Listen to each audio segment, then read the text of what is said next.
Hey, Joel. What's up, Tim? In this movie, we're fighting a nuclear war or trying to avoid one, but the entire time, all they basically do is use teleconferences, the president talking to SAC headquarters, the president talking to the Pentagon, all done over teleconferences. Yeah. I don't know what would be worse, surviving a nuclear war or having to be on a 2-hour teleconference. Tim, I think you're being super critical. Yeah.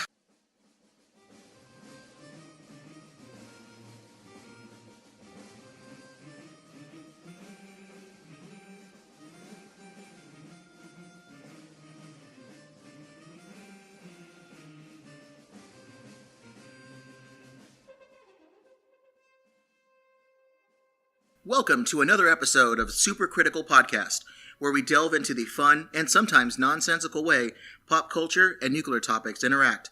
There are a lot of movie podcasts out there, but we're glad you've found the one that has the team of experts watching movies about nuclear weapons and then needlessly overanalyzing them. You can listen to the show on iTunes, SoundCloud, Google Play, and YouTube. And you can also follow us on Twitter @NuclearPodcast. And you know what? If you enjoyed today's episode, please take a second to go on iTunes and rate and review the show.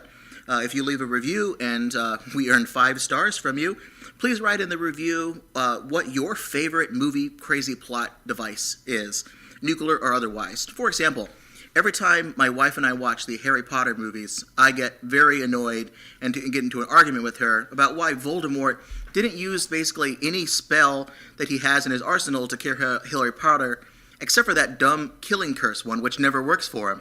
He's a dark wizard that can create fireball dragons, but can't adapt his one-note method to be able to take down his nemesis. I don't get it, but that's just mine. What about yours? So please let us know. I'm Tim Westmeyer, someone who studies and works on nuclear policy at a think tank in Washington, D.C. But I'm also that annoying friend of yours who can't help himself from pausing a movie to comment on whether or not something passes my technical muster.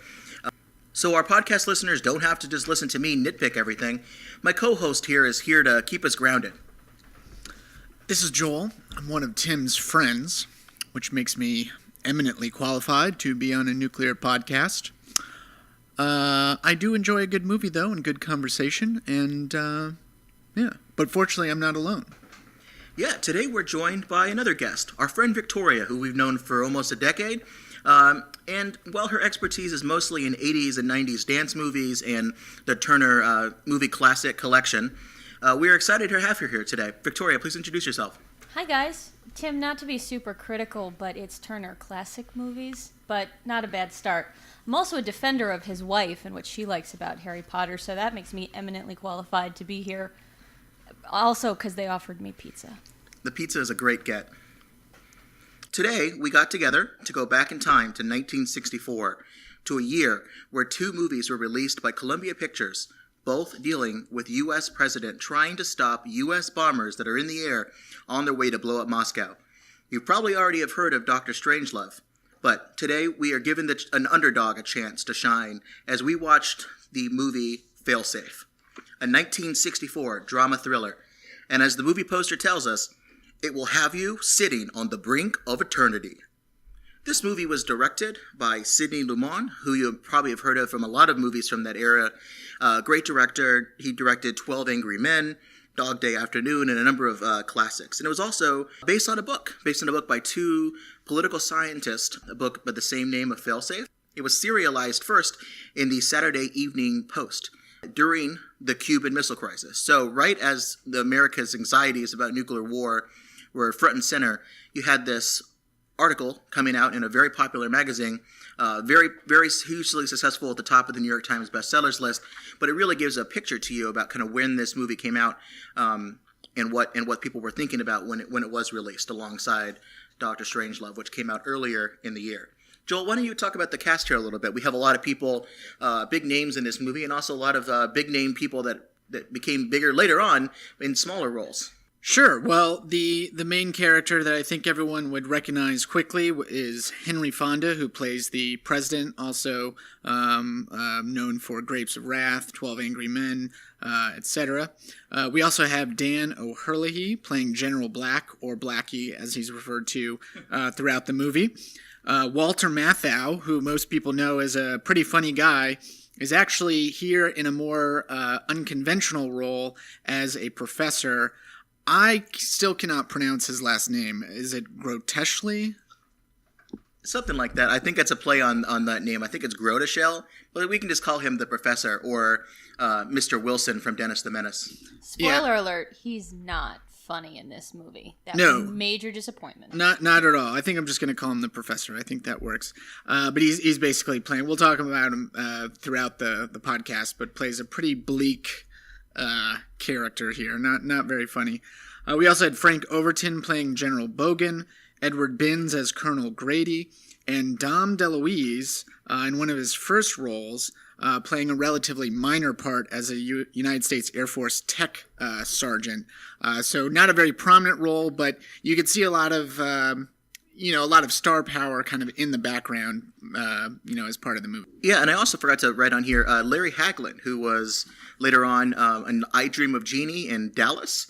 So he was played an interpreter for the president to speak with the Russians, and he was great in this role. You can really see how he'd have a role for the future in terms of his success on television. So this movie came out in 1964, near the end of the year. It was ready actually for a release earlier in the year, but we'll get through some of that later on. But it was fairly popular in terms of critical success. It was a 95% rating on Rotten Tomatoes, but it didn't do well in the box office, basically overshadowed by Dr. Strangelove, which was released before in January, as I mentioned earlier. Stanley Kubrick and the authors of the book Red Alert, which was what that movie was based off of, and Columbia Pictures, who had owned the rights to both of those movies, they sued the authors of the book Failsafe, and these two college professors were accused of plagiarism. Basically, the shoe on the other foot having college professors accused of plagiarism instead of them accusing their students. The director said that the two movies had the same storyline but were completely different characters and tenor style, but nonetheless, Columbia Pictures had the rights to them. It was settled out of court, and part of the settlement was that Dr. Strangelove would come out first, and the Failsafe would come out later in the year, which didn't do very well because you have this movie first coming out, Dr. Strangelove, which is a satire, very comical, like dark comedy about it, comes out earlier in the year, and then you have a very serious tone of a movie later on in the year. I don't think audiences responded very well to that, so that part of maybe why it didn't do so well. And it came out in 1964. It was 2 years after the Cuban Missile Crisis. So this was definitely the generation of duck and cover drills. People very much focused on these things. You can also may have heard about the political ads, since we're in the middle of political season here in the United States.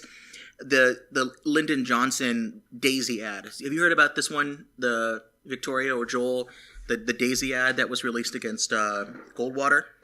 Yeah, and I remember it fondly from college. Actually, I took a class on. I'm by no means an expert, but I did take one class in political communications where it just looked at campaign advertising the entire semester, and that was actually one of the first we watched as far as being uniquely important in an entire election.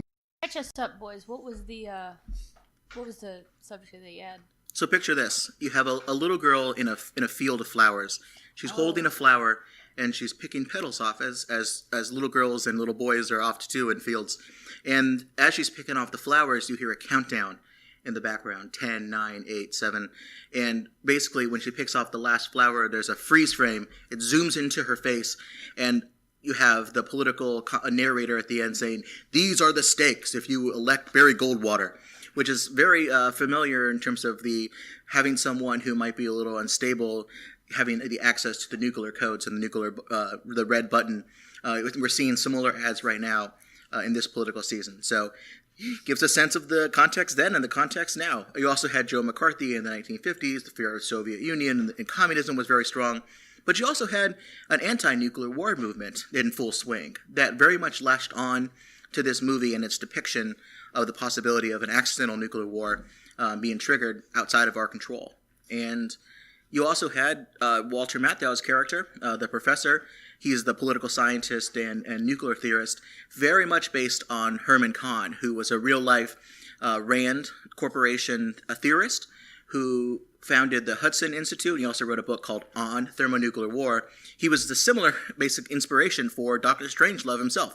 So you can kind of see more and more of these parallels between those two movies that were released that year. So he's a very stern, very logical character, doesn't care about how many people die, only in terms of the numbers themselves. So you have a guy like that, who I guess is somewhat painted as a villain in this movie, but you have him then painted as more of a comical character in Doctor Strangelove. But some of the other crazy things about this movie, there is no score to the film, no music, except for some things you might hear in the background on the radio, done in black and white on purpose. Lots of close-up. Basically, I know, Victoria, you're a big fan of theater and plays. It's done in a very simple theater style. Lots of close-ups, lots of very simple sets that don't have a lot going on, mostly just the characters themselves doing dialogue with each other.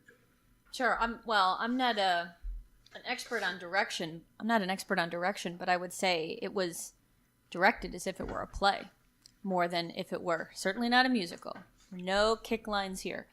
But there, as Tim was saying, the simplicity, I think Joel was commenting as we were watching the movie together, was probably done on purpose, so I won't steal his thunder on that thought. The simplicity directly contrasted how complex the thoughts were.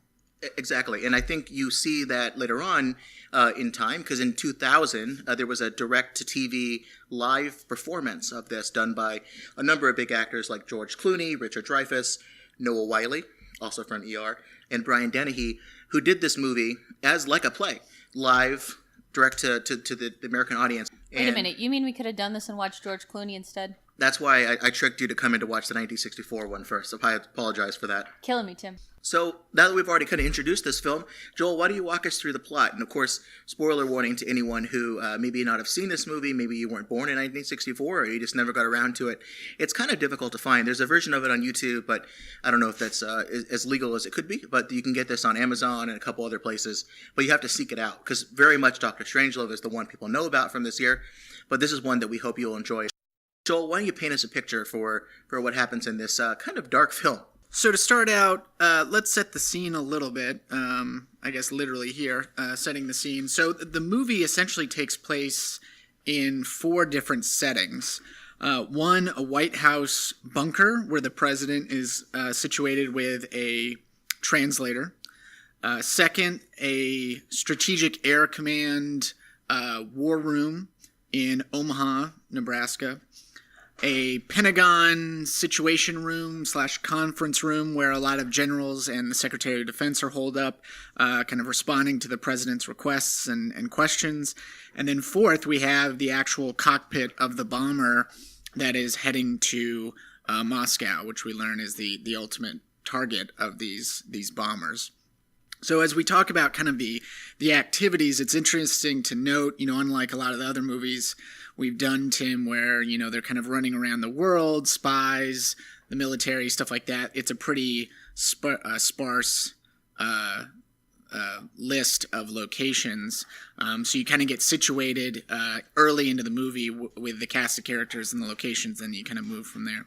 Very, very different than The Peacemaker, which seemed to be they were paid by the location of the number of different European and American locations that they filmed in. So starting out with the movie, it first revolves around the Strategic Air Command facility in Omaha. We have a defense contractor and a member of Congress touring the facility. They're talking about the various gadgets and advanced technologies that congressional appropriations have made happen. And the military folks there are understandably bragging or highlighting all the great sophisticated capabilities they now have because of the tools and the appropriations. While they're there, the system, the giant war room, which is a lot like War Games, that was the first thing that came to mind for me. A giant screen in this kind of big den with dozens of people running around at computer screens, etc. Or the big board from Dr. Strangelove. Yep.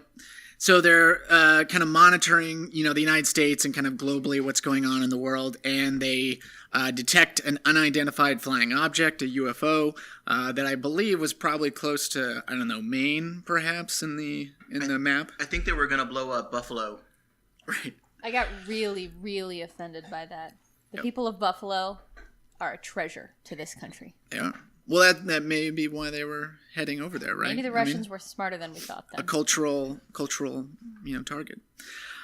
So they're trying to figure out what this UFO is. They note in the discussion that this happens, I think they say a half a dozen times a month. So at first they're not very concerned. They say, oh, it's probably a commercial airliner that's lost power or a flock of birds. And I was thinking, wow, that's pretty casual how they talk about commercial airliners that have lost power. I would think if they lost power, they'd be, slightly more concerned. But that's the FAA's problem. I guess so. Everyone's got their silos and whatnot, and their various interests. Silos. Exactly. So after a couple minutes of stress, I guess, and really, I feel like that it sets up the rest of the plot line, but it also kind of sets up just the standard operating procedures for the people at the SAC facility of what they do when they see a UFO. And you have the obligatory, outsiders who come in, and then you have the military people who are, oh, well, let me explain to you what's going on here, because, obviously you, the audience member, wouldn't know what's going on, so you need a convenient person alongside you in the movie who's also trying to figure out what's going on. But what's interesting is as those characters get introduced to all of us in that setting, we really see sort of the military-civilian divide. The way that the folks in this portrayal are talking about what it means to have a member of Congress providing oversight. At one point, you DC types might find humor in this. The way I chuckled, said, "Don't worry." The member of Congress said, "Don't worry, gentlemen. I'm not on appropriations."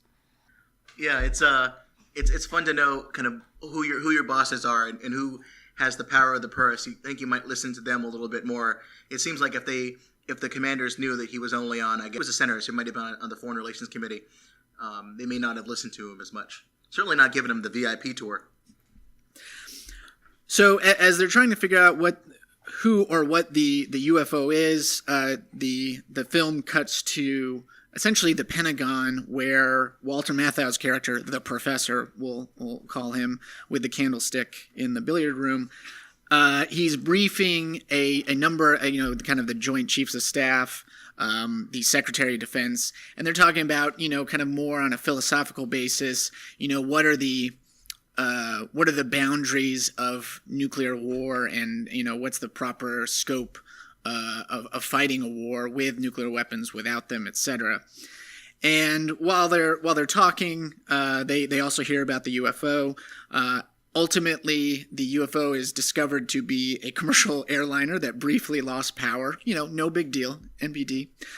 And so but before they were able to identify what the UFO was, you saw that the standard operating procedures is for bombers that are in the air at any given point in time to automatically go to what's called these fail-safe points, which are these predetermined but kind of randomized points around the world that are close to kind of Russian airspace, or I guess Soviet Union airspace, so that if that UFO was indeed an attack, that they would quickly be able to direct the bombers to their Soviet Union targets.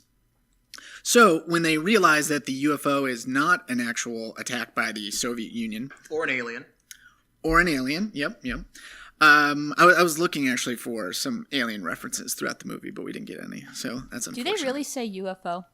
Oh yeah, on a regular basis. Yeah, I thought it was kind of funny because it's like, really, billions of dollars and you still call them UFOs? Well, in fairness, E.T. hadn't come out yet, so. I guess that's true, yeah. So once they figured out what the UFO is, everyone kind of, literally kind of stands down. Everyone kind of walks away from the screen and says, okay, let's call off the bombers. We can kind of go back to situation, normal. But at the same time that that's happening, they encounter a mechanical failure over at SAC, the Strategic Air Command. And they think it's pretty routine, and so they're working on repairing it. They're literally pulling out, one section of the computer, and then they put in a new component. But and the movie doesn't really describe it terribly well, but essentially when that error occurs, it actually sends a faulty signal to the bombers. Again, that's the fourth kind of setting for the movie, the bomber cockpit, telling them to actually go forward with their mission from the failsafe point. So the bombers were already on alert. They were already at their failsafe point waiting for a signal to stand down, but this mechanical malfunction actually tells them to go forward with their target.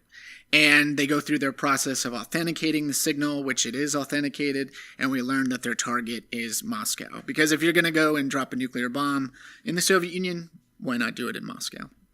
And one thing I'll mention just quickly right now, so it sets the stage later on for when we have the more nuclear-focused discussion, was the signal that gets sent on accident wasn't like someone talking. Because supposedly the Russians, we find out later, were jamming the radio communications with some very secret, awesome radio jamming technology. I always think of that scene in Spaceballs where they say, "Are we jamming them?" and then they throw like strawberry jam on the radar.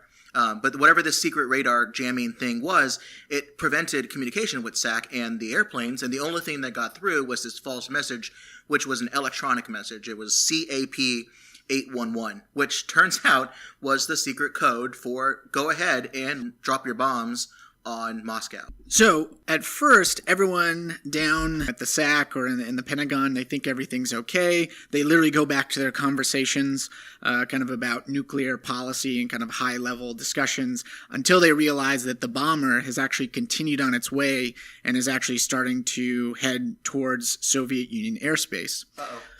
Exactly, uh-oh. So at that point, they get the president involved. So you cut to the White House where the president is going down into a bunker with a translator. And this is one thing that I thought was interesting because unlike, I think, most other movies that you see that involve the president dealing with nuclear issues or nuclear catastrophes, you literally just have the president and the translator only in this very small room. It's pretty claustrophobic. There's no dozen advisors in suits. There's no generals right next to him.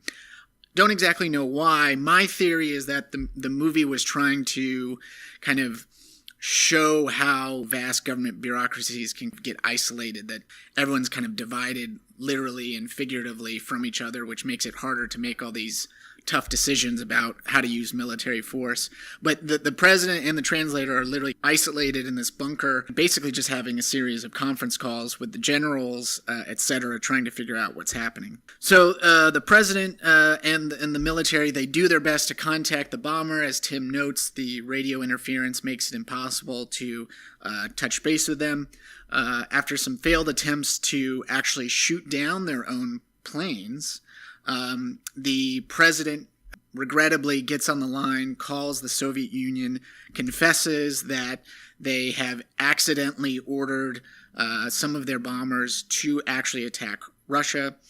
At that point, the Soviets, who you never actually see in the movie, you only hear them at a low volume background noise as the Russians are talking, because the translator is really the bulk of the dialogue from the Soviet Union. So it's really a conversation between the translator and the president. So it makes for an interesting dynamic. Ultimately, what happens is Russia mobilizes its fighters. It sends its own military folks out there to try to destroy the planes. They're able to destroy a few. Unfortunately, though, one fighter does get through, but again, you never actually see the dogfight because it's all kind of on a board, a giant screen where you see kind of simplistic graphics of like triangles running after squares. Yeah, it looks like an old Atari game, and it also kind of looks like, I know this is before Star Wars, but all of the fighters look like Y-wing fighters because they look like Ys floating around. So I almost thought maybe it was a space dog fight, but no, it's just triangles and circles fighting each other on a big board. One of the bombers has indeed gotten through. And the last-ditch effort that you see is the president is able to locate the wife of the fighter, or the guy the captain of the last bomber. Grady. Has the wife try to talk sense into them and say, you got to turn around, we're okay, we're not at war, you don't have to do this. Instead, though, he completely ignores her and basically turns off communications and continues on with his plan.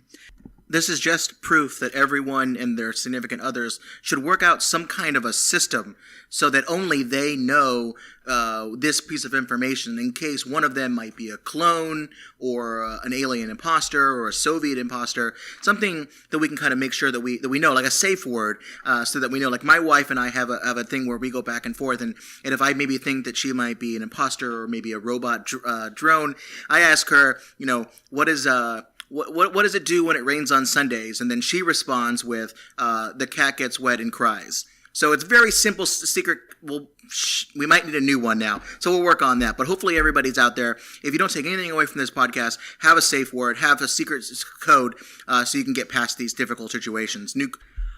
Well, I was just going to say this might be a good time to put in a quick plug for your upcoming marital counseling podcast where you can give people advice on proper relationships and having safe words. How to avoid a nuclear war one marriage at a time.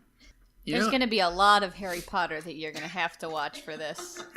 Episode 23. Is your wife a robot? We'll find out.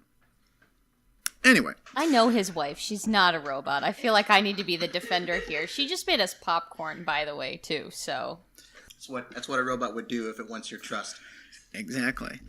Well, that's the kind of paranoia you see in the movie, where they're like, oh, it couldn't possibly have that kind of error. And then they go, well, what if they know that it's too improbable to have an error, so then they're going to fake that it's an error, and then blah, blah, blah. After the spouse of the pilot is unable to convince the pilot to turn away, to stop what he's doing, the president sets in motion a plan, which is the only plan that he thinks is going to be able to convince the Soviet Union that it was indeed an accident and that they shouldn't retaliate with everything they have, with their missiles, with their bombers, etc.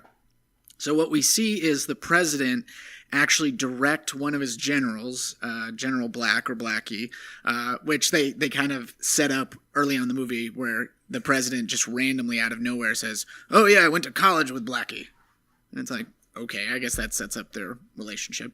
But he sends Blackie out on one of their own bombers with the plan to drop a similarly sized nuclear bomb on New York City as a way to show to the Soviet Union that if indeed Moscow blows up, that New York City will also be attacked by the United States military as a way to show that, yes, indeed, this was an accident and to somehow bring some balance to the harm that's inflicted on the world. And it's really sad, not only in addition to the millions of people in New York City, but the president, Henry Fonda, needs to make that decision knowing that his wife, the First Lady, is in New York City at that exact same time, as well as the pilot, Blackie, his wife and 2 children are in New York City at the exact same time. So I think the acting in this movie really does a great job of showing the weight of that decision on those individuals, and them feeling like the only hand they have to play is following through with that. But Victoria, as someone who grew up near New York City, what do you think about this as an option? Well, when this came up, there was a moment in time where I felt like I would imagine many of the characters do, where I said, I don't know what you could possibly do. And the suggestion by the president in his windowless bunker with only, I kept calling him Major Nelson because he was from I Dream of Jeannie. He was the translator. Only the 2 of them in face-to-face contact with each other. The decision was, if we end up bombing Moscow, I will bomb New York. And this goes back to that issue of trust that I brought up before. It was, how do you convince the Russians, the president's in this position, how does he convince the Russian premier that he is completely dedicated to wanting to find a solution here, and comes up with something that is unfathomable? There's an earlier scene where the professor is having a dinner party. It's early in the movie. It's how you're introduced to him. You meet him when he's in a tuxedo, everybody carrying goblets around, and women wearing dresses that, goodness, I wouldn't wear to dinner. But they were lovely. And there was a conversation about math. about if we had to, guys, correct me on the numbers here, but essentially if there were 100,000 versus 60,000. Oh, millions. Millions, excuse me. We're talking nuclear stuff here. We got to kick it up a notch. Wow, carry the one. Okay. But the point is that as we talk about the philosophy of war, which is a conversation that he has the next day more formally in the Pentagon, what is the cost? And at one point someone said, well, is it better to have 60,000 rather than, or 60 million versus 100 million? Isn't it worth saving the 40 million? So there's this conversation that goes on, which is very cold and calculating of numbers, which I thought was then interesting. There, at one point, that same professor did the math on how many folks would die in New York. And at that particular moment in time, and he didn't have to Google anything, which makes me suspicious, he said that he thought 3 million New Yorkers would die.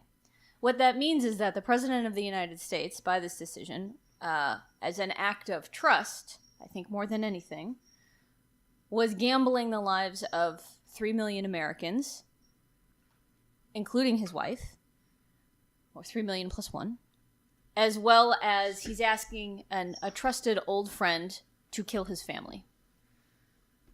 All of that was at stake to simply say, I hope you believe us that this was a mechanical failure, so that after these bombs drop, we don't drop any more.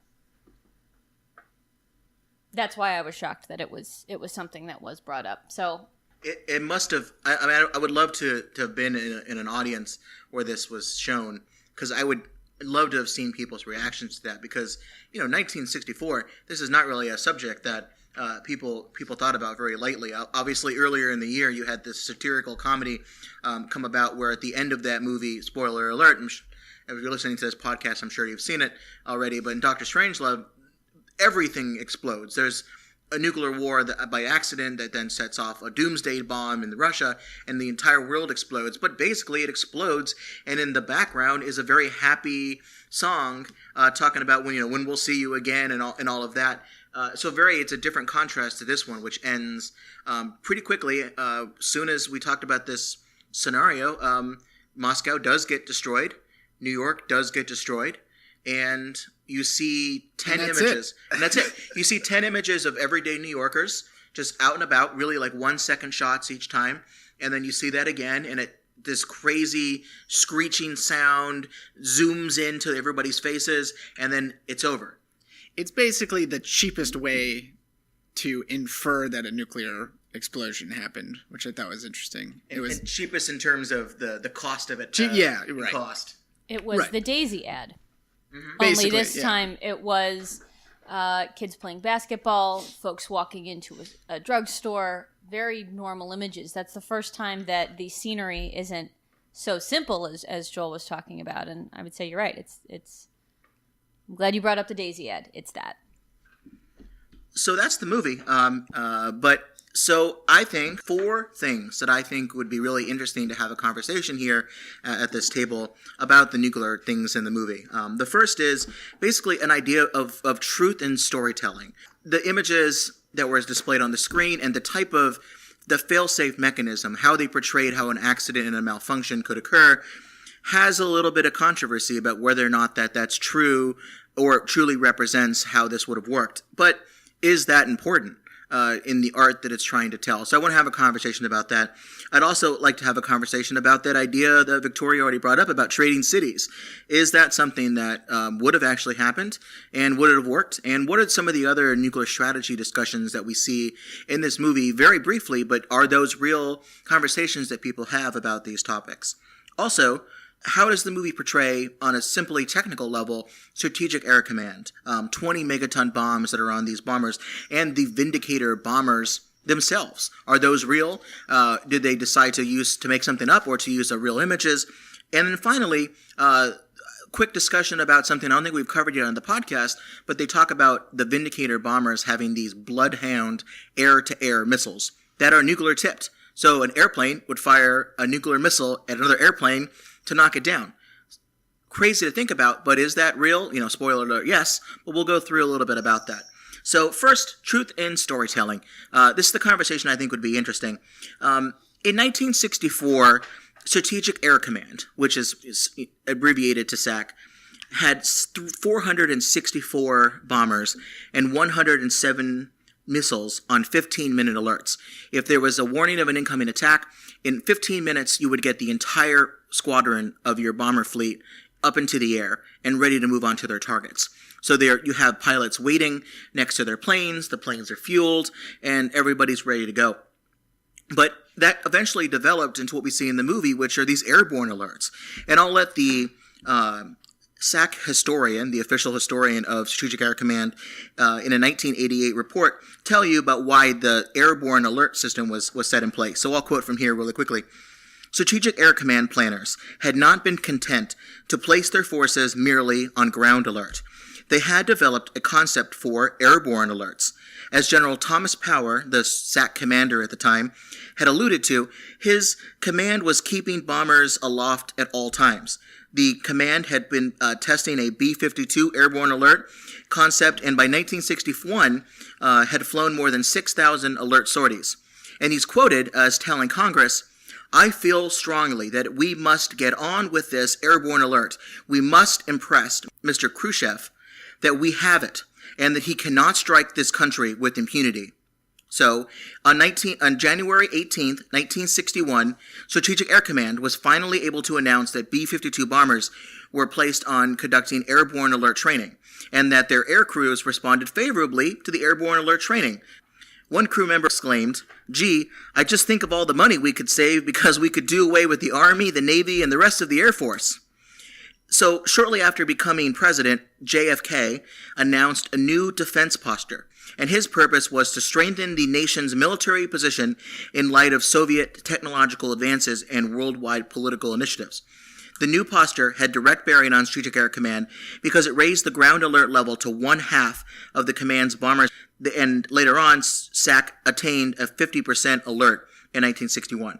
The logic is simple. If you keep the bombers always in the air, the Russians would be unable to bomb them when they're on the ground. And all of our delivery systems would be in place to be able to respond. If you know that you can't hit me first without me retaliating, you might be a little less likely to start the fight in the first place. ICBMs, the intercontinental ballistic missiles, and submarines with missiles weren't really a thing yet. They were there, but they weren't sophisticated enough, so we very much relied on our bombers in the 50s and the early 60s to be able to deliver our fancy nuclear bombs.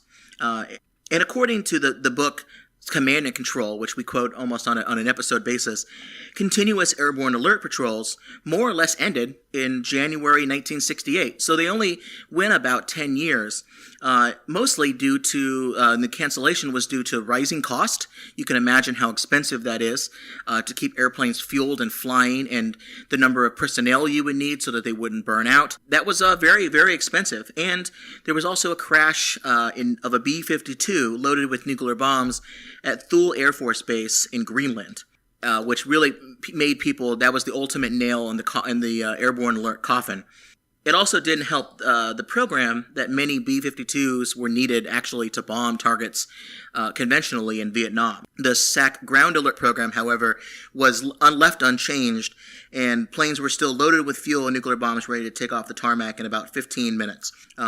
Especially also at the same time, submarines and missiles got a lot better, and it made the bomber wing, that hair-trigger bomber wing, very redundant. And now I would like to get your opinion on this. In terms of a plot device, we see a lot of movies where bombers are the ones that are on their way to a target, and we need to then be able to act.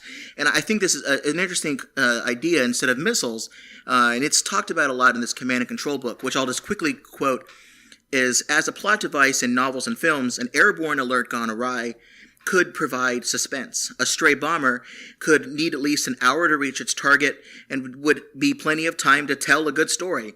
But one of the real advantages of the Strategic Air Command was that their crews could be contacted by radio and told to abort if the go command was somehow a mistake. Ballistic missiles pose a different, far greater risk of unauthorized or accidental use because once they're launched, there was no calling them back. because they don't have abort features, which is something you don't see portrayed correctly in a lot of films we've already covered. You'll see a missile go up in the air and then someone will push a button to blow it up. Have you guys seen examples of this, or think that the bombers on their way is like a good plot device for a story like this? I think about how cockpits are portrayed in other movies, and in many, there's this thought that if you're in that setting, there's the conflict that Joel mentioned about being the person that actually has to carry it out, even when the President of the United States and your wife are screaming at you.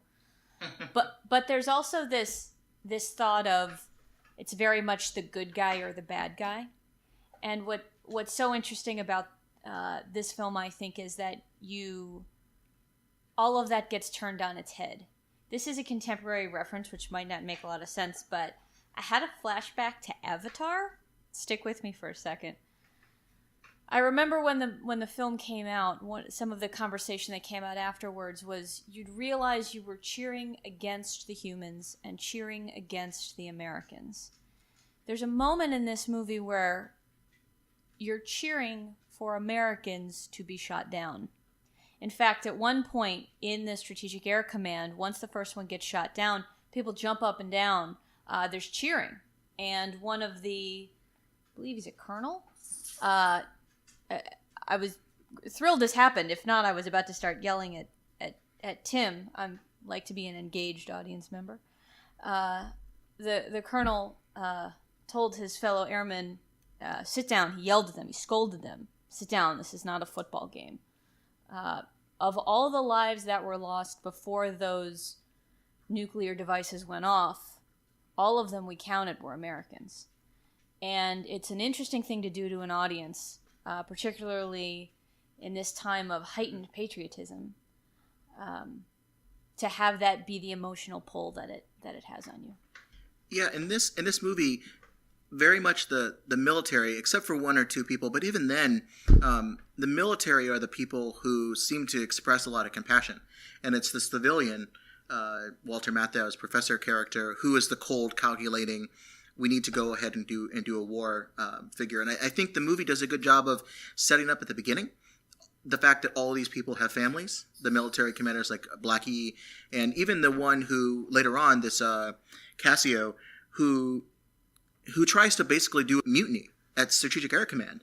He refused to cooperate with the Russians to shoot down the bombers. You even see at the beginning of the movie him and his family.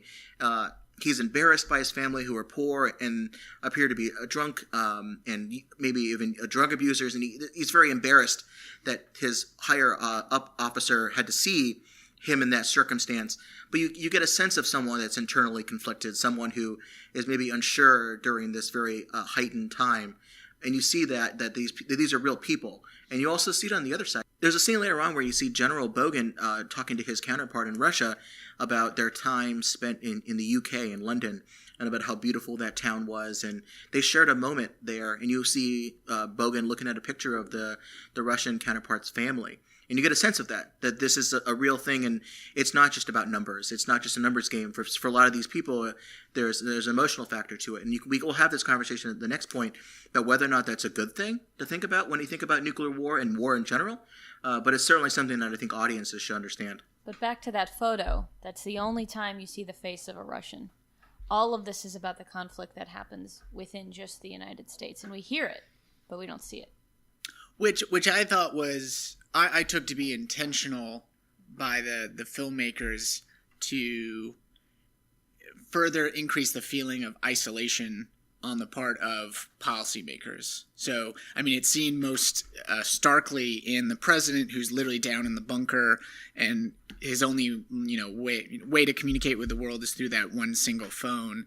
But if you are in the military in that kind of situation, especially at that time where communications technology was not like what it is today, I would have to imagine that you would have felt pretty isolated, where you're looking up at a screen that's a bunch of triangles, and you're like, well, what's really going on? And you're having to make these life and death decisions in a certainly a less than perfect world of information where you're not seeing, the Russians, you're not seeing the humans on the other side of your decision making, which, in my mind, heightened the tension to say, you're having to make all these decisions and you feel kind of powerless because you're stuck in this box and you can't really see what's going on. But it also strengthened. I agree that was probably a direct choice by the filmmakers. I also think it helped flesh out this idea of human versus machine, and the systems we create versus the people who create them and carry them out. I think back to that photo that exists of our national security team watching when the bin Laden raid was carried out, and how much conversation, just in a contemporary way, we all want to learn who said what happened in the room. That's a discussion in this current political climate as well.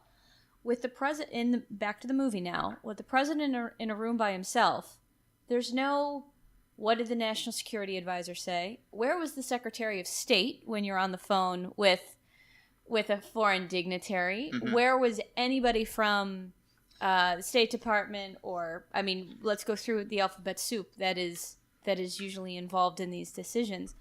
So I don't know that it was just isolation of who makes the choices, but it really helped bring home the point to me of, are we stuck in the systems we create?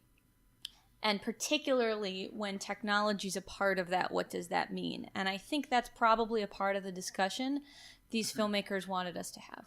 You're on the right podcast if you want to get into those kind of weeds, and in terms of whether or not things are portrayed correctly, and if that has a meaning more than just whether or not things are right or wrong, or what type of message the movie may be trying to portray. So let's get into some of that system that Victoria was talking about, this fail-safe system that Joel explained when he talked about the plot. That's basically at the center and also the title of today's movie. As discussed in military historian L. Douglas Keeney's book, 15 Minutes, which I'll recommend at the end of the episode, in a remarkable feat of problem solving in 1957, Rand's Albert Wohlstetter visualized what he would call failsafe. He knew that SAC would launch its bombers within minutes of any warning, and what puzzled him was how those bombers might be recalled if the warning turned out to be false. He had no issue with launching the bombers, but he saw numerous situations that could confuse air crews and potentially lead to catastrophic consequences. Against endless combinations of all methods to recall the bombers, he found fault with each one of them until he found the one way to recall the bombers with absolute certainty. And I'll let him describe it. Initial response does not include the launching of a retaliatory force without the possibility of recall. Initial decisions are preparatory in nature. By a fail-safe procedure, we mean one in which the bombers will return after reaching a pre-designated point en route unless they receive an order to continue. Unless they receive an order to continue being the operative word. Fail-safe was not the receipt and confirmation of a go code, as has become popularized. Rather, it was the absence of a go code. To Wohlstetter, the quiet of a silent radio would ensure the bombers turned back. This idea was so catchy that the president of a newspaper, the United Press, Frank Bartholomew, wrote a very popular story at the time on this fail-safe concept, inviting his readers to imagine that they were inside a B-52 that had just received the 15-minute warning and was now streaking towards a target in Russia. Failsafe, he said, would allow the bombers to be launched without a clear picture of the threat, and with the bombers safely away, false alarms could be confirmed and sorted out during the several hours of flight before they reached their turnaround points. And I quote, "The next time you see a vapor trail in the sky, remember the bomb's on board and join a silent prayer that the mission will come to naught, that it will turn around under this rules of failsafe." In 1958, unfortunately, the name failsafe was actually changed because it was easily mocked as an idea, because how can you have absolute certainty that an accident won't occur? They changed the name to positive control.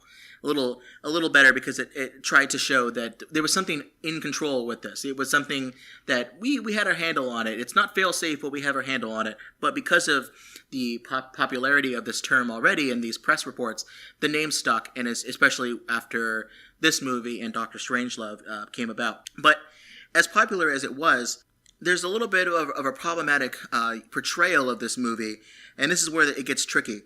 Failsafe is a communication system that was designed to function in the absence of radio contact with bombers, unlike in the movie where their inability to communicate with the bombers should have had ultimately no effect on their ability to go forward. Strategic Air Command developed a system of doing two-way communication to be able to discuss a system of communication to be able to contact with the bombers. These emergency action codes were created in 1957, and this is the important part. These were verbal communications. It was not a code electronically that was sent. It wasn't something that you would send a CAP 811 code message that you would then look in your little binder and open it up and find out what the code was. This system relied on radios, but at the time was sensed that they could not be jammed, and it was a verbal communication. There was a series of steps that needed to take place, multiple steps. So the way that it's portrayed in the movie, in terms of one signal malfunction accidentally sending the right go code, that really is not how the system would have actually worked in real life. But and that's why some critics have actually said Dr. Strangelove, which is about the unauthorized use of a nuclear weapon by a rogue commander at Strategic Air Command, rather than a technical malfunction, is a more accurate depiction of nuclear war fighting, even though it was a satire. And a lot of people brought this point up when this movie came out. The philosopher Sidney Hook at the time said the movie was an emotionally surcharged political track that favored nuclear disarmament using an intellectually scandalous plot device that tested the sober limits of scientific credibility. Ouch, I would not want to see that press clipping on my desk. Jack Wilson of the New Republic lambasted the book's authors when it came out, saying they haven't done their homework, and instead wrote a book that plays on the deepest fears of humanity with falsities and distortions. And others, though, have defended it, the technical errors, since the movie serves a higher purpose, that is to warn Americans about the danger of nuclear weapons, especially leaning so heavily on computers and automation. I want to have a conversation about this amongst us. Is it okay for details to get totally off if they serve a higher purpose? Is there a public service message or any sort of art as the goal? So what do you guys think about this?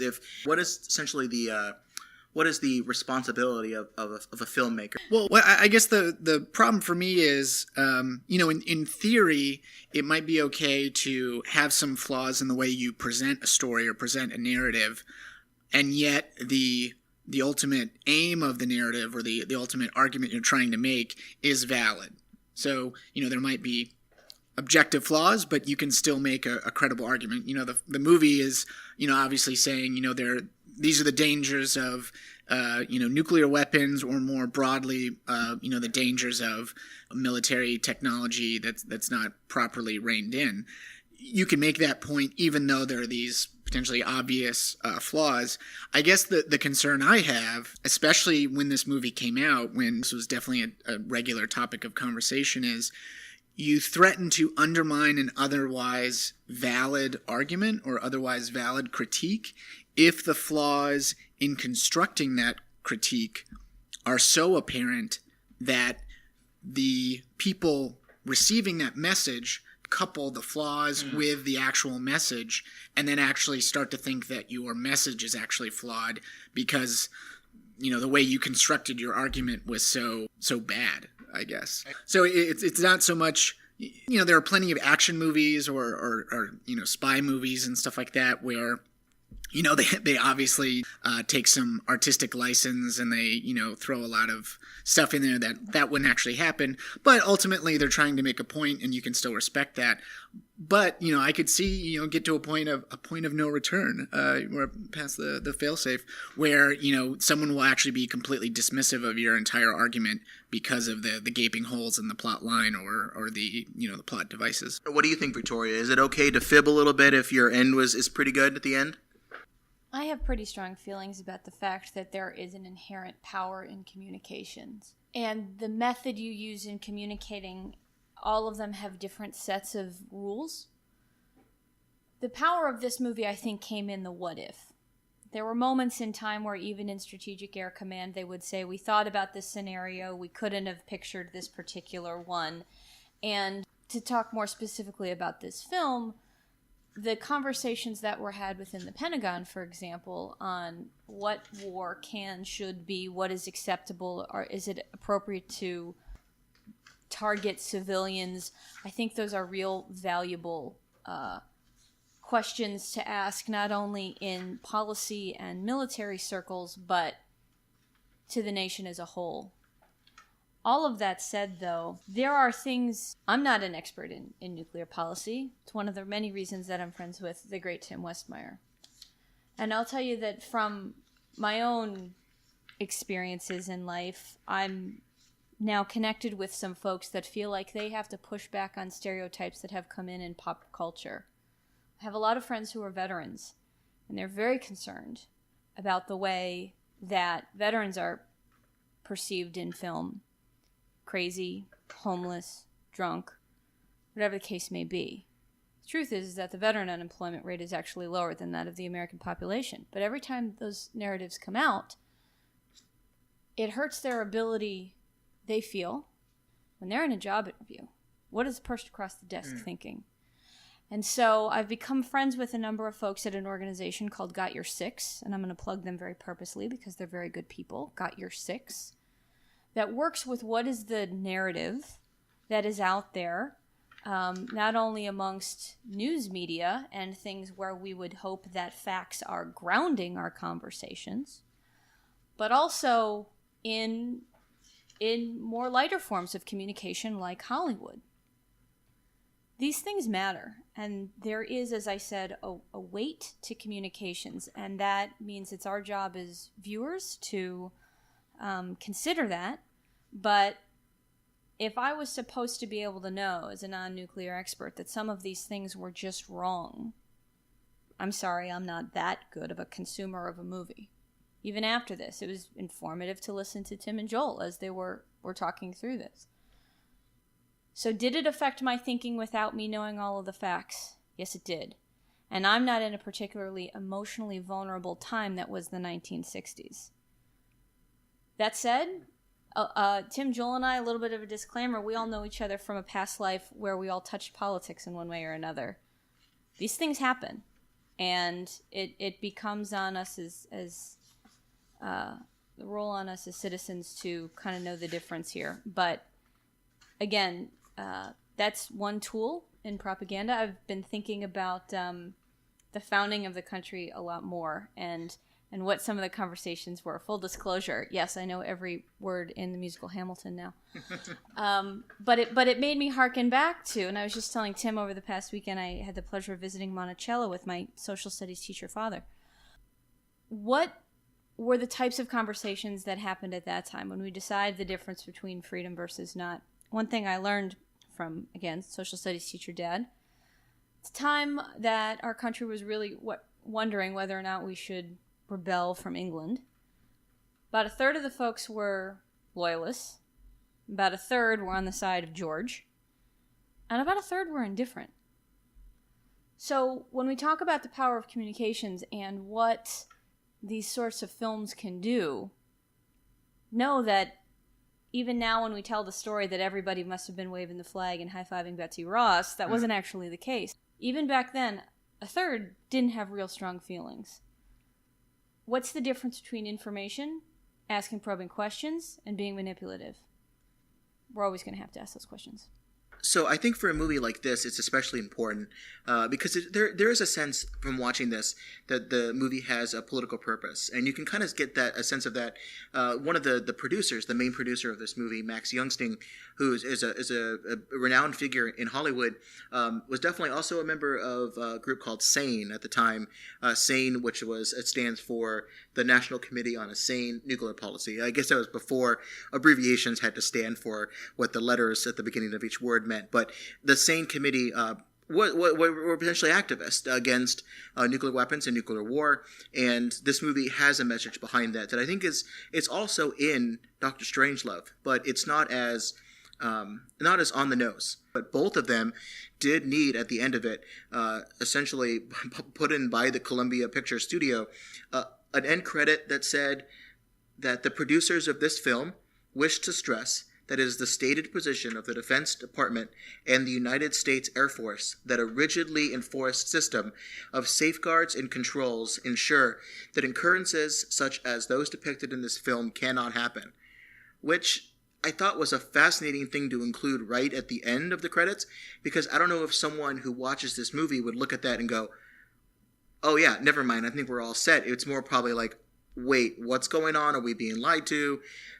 So I kind of personally think that there's ways to tell a malfunction story or an unauthorized launch story without necessarily having to change the rules of the game.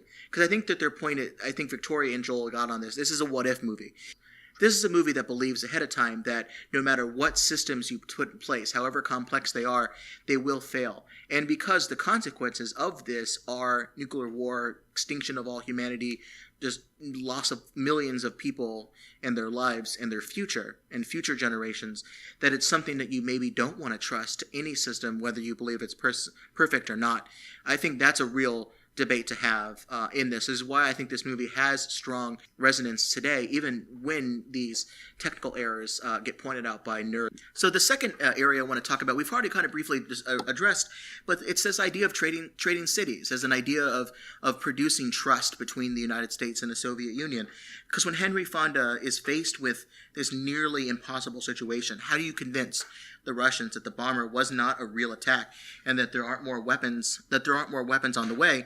That's a real dilemma that has occurred over the history of not only warfare, but in particular in terms of nuclear warfare. You need to be able to show that you have a reliable and usable nuclear weapon force that can be delivered by bombers or missiles or in submarines in sufficient quantities to get past the other side's defenses and destroy of whatever the other side values, whether it be populations, industries, cities, their beach homes, whatever you think that they value, so that they don't attack you first, or they don't engage in conventional warfare against you if this is your way of deterring that. And it's very difficult to be able to do that. There's a lot of steps that are involved in that process, but you also have to be able to show that you can respond if you're attacked first. There just can't be a sense that all of these steps that you need to go through to be able to go through with an attack, such as what we call the command and control system, you need to be able to prove that that works.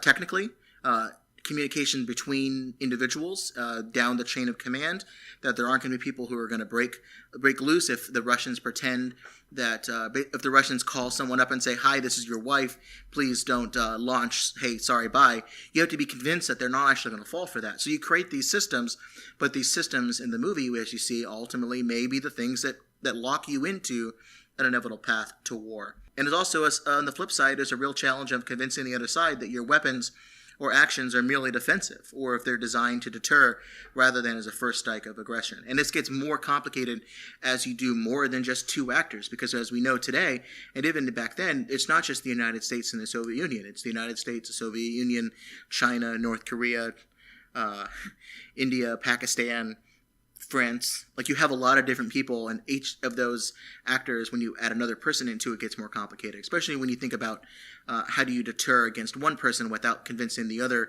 third party that that's actually directed against them. And you see other major debates in the movie. Every minute we wait works against us. Now, Mr. Secretary, now is when we must send in a first strike. And if we act now, right now, our casualties will be minimal. You know what you're saying.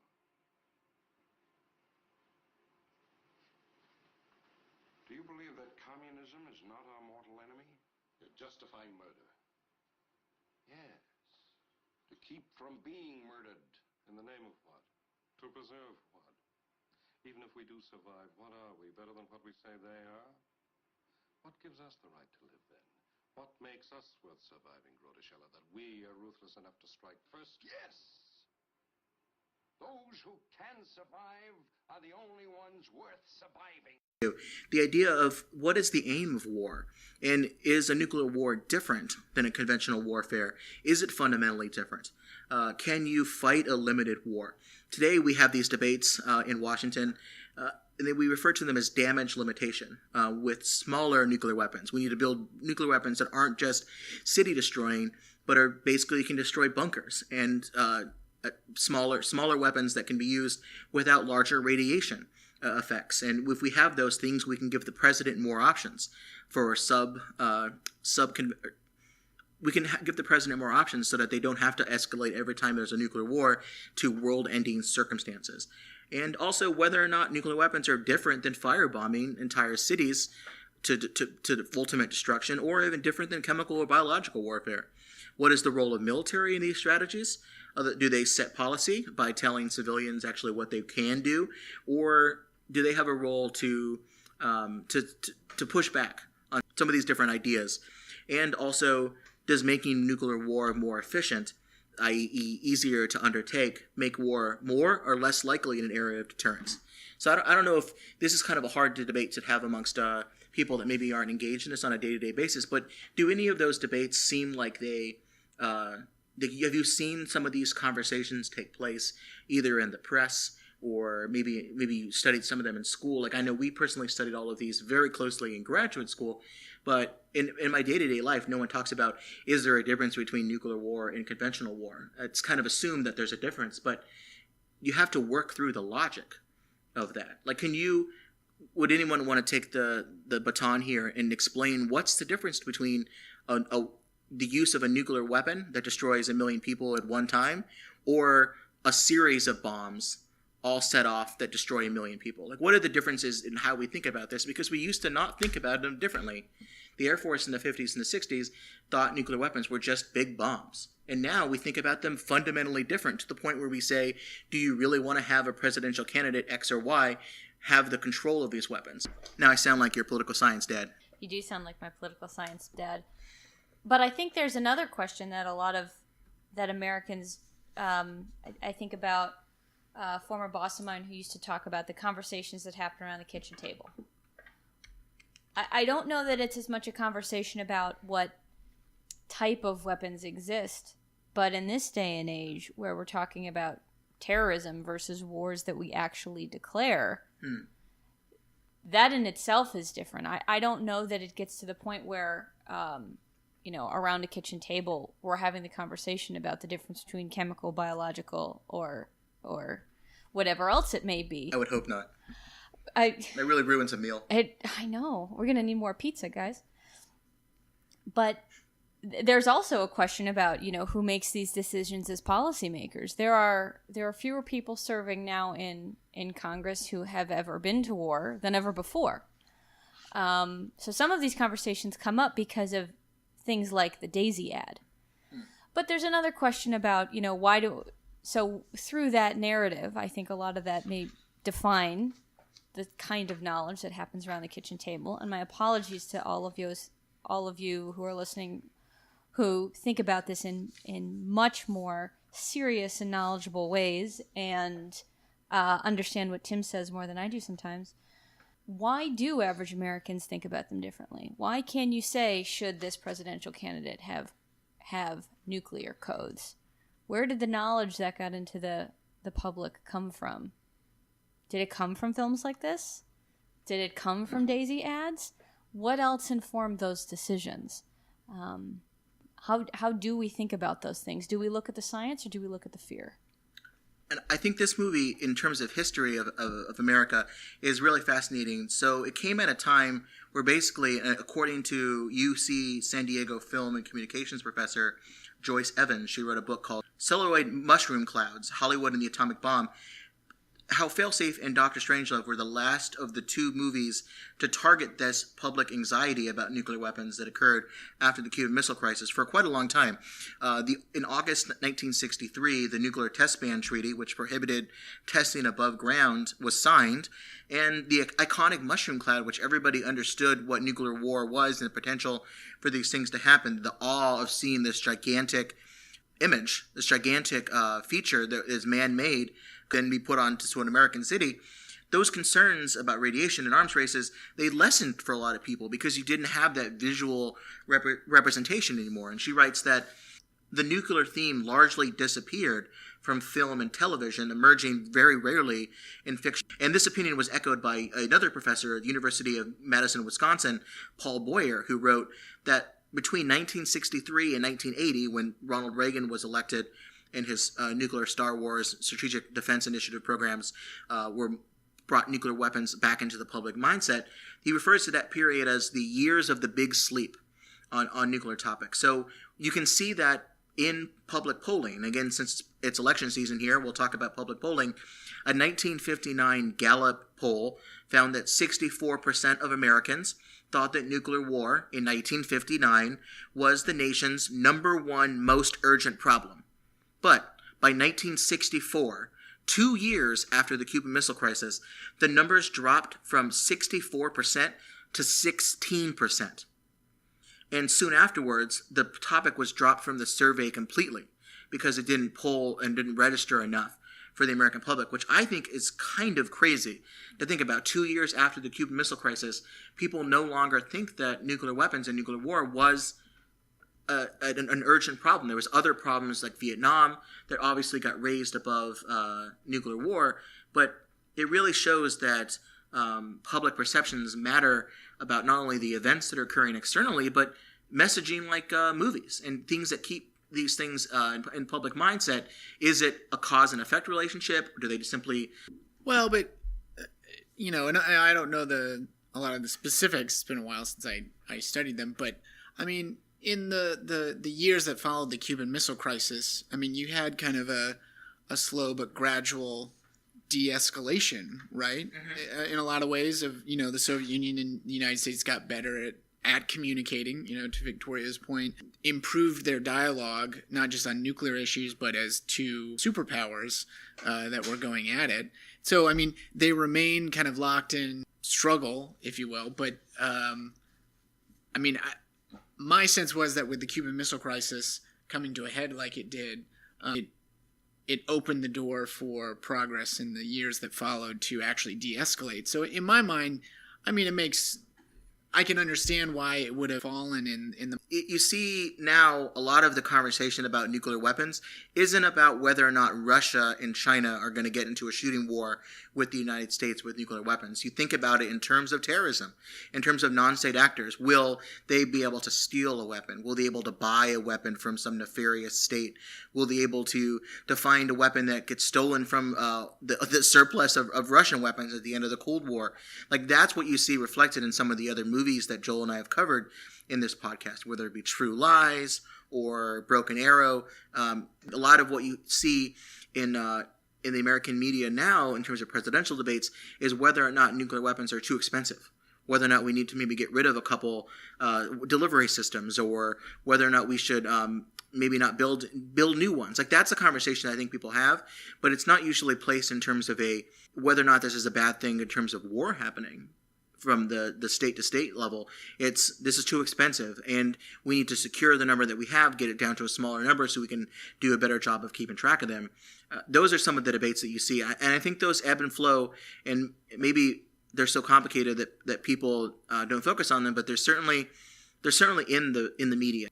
So then, Tim, let me ask, is the question of fail-safe for today then not so much about the systems in place for deploying these weapons, but the system in place for protecting these weapons? Is that the fail-safe that we as American citizens should be most worried about? I certainly think that is a point that was raised very strongly by the current Obama administration when he first came in. Not only did he have the New START treaty, which reduced the number of deployable weapons and deliverable weapons to a smaller number than before, but it also, one of his big priorities was to secure loose and vulnerable nuclear material around the world. And a lot of that was nuclear material that was found in research reactors. And that certainly has been what I think the last couple of years the public may have seen. I know Rachel Maddow did a big piece of this a couple years ago when I was working at the State Department. We were pretty excited about that, where she, I believe it was in Mexico, she went down and watched the last of this highly enriched uranium being taken out of a reactor, put onto a U.S. Military plane, and then flown back to the United States to be secured and or downblended. So I think that this is certainly where people are thinking about it. That's the fail-safe that we see today. But I really don't think that, I think people still are concerned about nuclear weapons. It certainly becomes the litmus test for whether or not you want to elect a president on the issue of national security. Do you trust them with nuclear weapons? And that's a conversation that both sides of the political aisle and all sides, I guess, of different parties have. Well, I mean, just taking a step back, I think if we're just talking about kind of modern day debates, I think, do you want this person to have their finger on the nuclear trigger or have the nuclear codes? I mean, that is a proxy. I don't think, at least today, it's a direct commentary on the state of nuclear threats. It's more of a proxy for, do we want this person to have the ultimate responsibility? ultimately you get to the point where you're just trying to make the general point, which, and going back to kind of the discussion on failsafe, it's making the broader point of nuclear weapons constitute in some ways kind of the highest responsibility that a president directly bears, as far as being able to, direct the usage of those weapons and kind of influence the most number of lives in a given moment of time.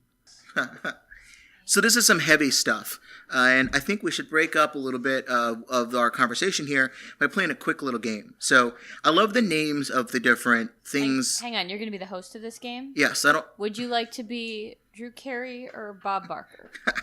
Well, I do like to spay and neuter pets, so maybe I'll be Bob Barker. So this game, I love the names that this movie gives to all the different weapon systems. You have things like the Vindicator or the Bloodhound air-to-air missile. I heard that for the first time while watching this movie. I thought it was pretty funny because Vindicator and Bloodhound sound to me a lot like names of the Hasbro-owned Transformer toy series. Vindicator, Bloodhound, they sound a lot like Transformers. So after a bit of research, I want to play a game called Is This Name the Name of a Nuclear Weapon Delivery System or a Transformer? So the game is simple. I will give. You're going down, Victoria. I will go back and forth. I will give you a code name, and you will tell me whether or not it refers to a real-life nuclear weapon delivery system, such as a bomber or a missile, or whether or not it is a transformer. Had the Hasbro toy line, cartoon Michael Bay movies that Joel is very, very fond of. Just raise the expectation. Sure, yeah. Well, the purpose of this is twofold. One, to show how similar sounding these different things are, but also how much of a Transformer nerd Joel is compared to a more regular person in Victoria. So, start off easy. This is just a practice round. To Victoria. Megatron. Is that a Transformer or a weapon delivery system? I did see the movie, so even I know that's a Transformer. Which, by the way, I'll say is one of the best movie scores out there. That there is. Strong plug for that. It's pretty good. Minuteman. To Victoria. Oh, is it still for me? Transformer or a missile system? Or bomber or whatever. I'm going to give that one to the military. That is correct.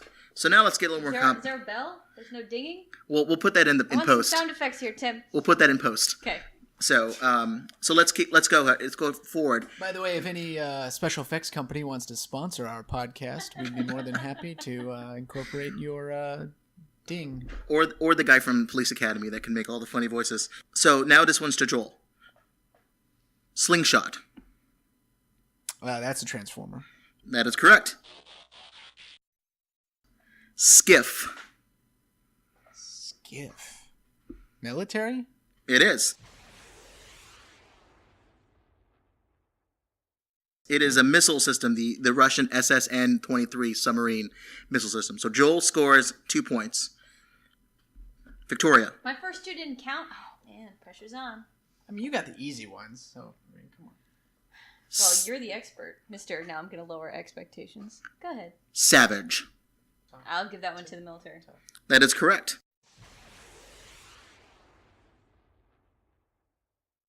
It is the code name for the SS-13 Russian missile.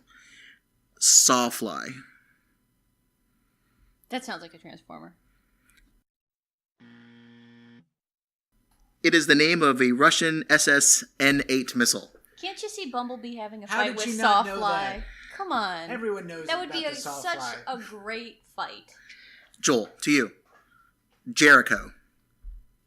That's military. That is correct. That is a missile in Israel. Crosshair.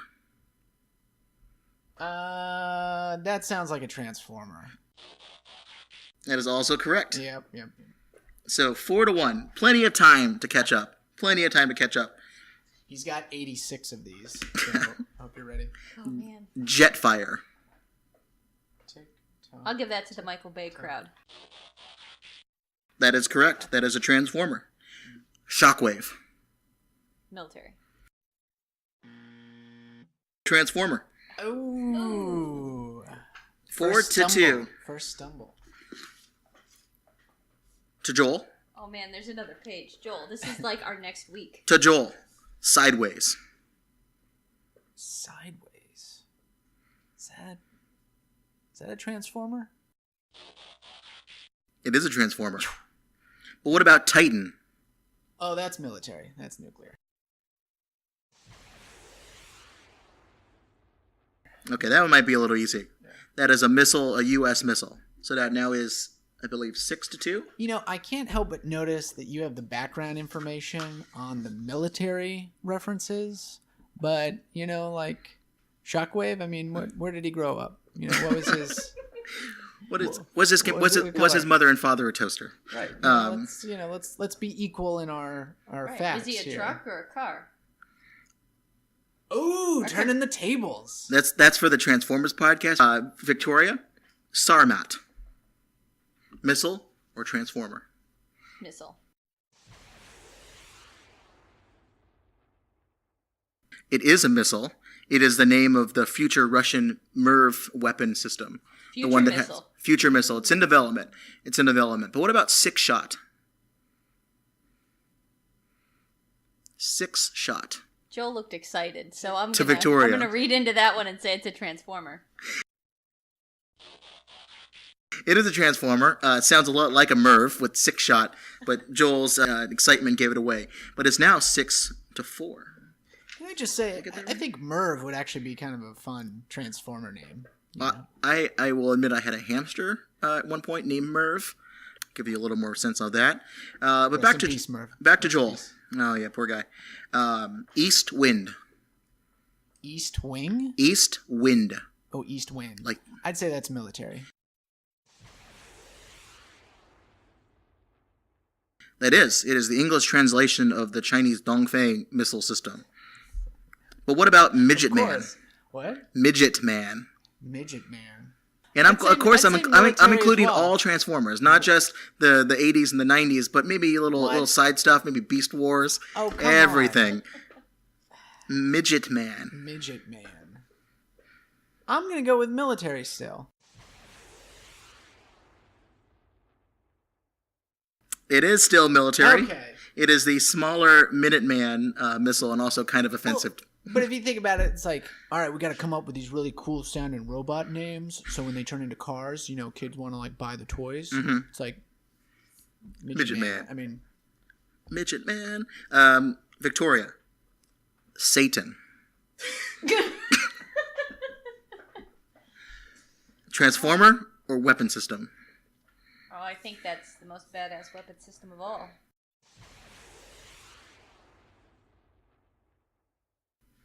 It is. It is the NATO nickname for the SS-18, the weapon system we covered in our last episode on Peacemaker. Kind of a cool name for this. Sickle. Sickle? I'm going to say that's a transformer. It is a missile system. Wow. It is the NATO name for the SS-25 for Russian system. So that is now 8-5. Joel? Yes. Stiletto. Stiletto? And don't look at my answer sheet. Putting the popcorn bowl in front of it. Are there lady transformers I don't know about? That would be amazing. Stiletto. Stiletto. I'm not picturing anyone in the Transformers universe, but this is difficult. I'm going to go with a Transformer. Unfortunately, it is a trick question. It is both a transformer and a weapon system. It is the SS-19 weapon system and also a transformer. Well, I want to know more about a transformer named Stiletto. We'll put that in the show notes for you. I bet you were specifically looking through lists saying, I gotta find one that's both. Mm-hmm. There may be a few more later on, so just keep that in mind. I get credit for that. And that is, no, you do not get credit, mostly because I need to keep this competitive. But the next one for you, Joel, is Stingray. Transformer or weapon system? I believe Stingray, at the very least, was a Teenage Mutant Ninja Turtles character. Mm-hmm. There could be some crossover on that. I'm going to go out on a limb. That sounds like a transformer. I'm going to say it's a military term.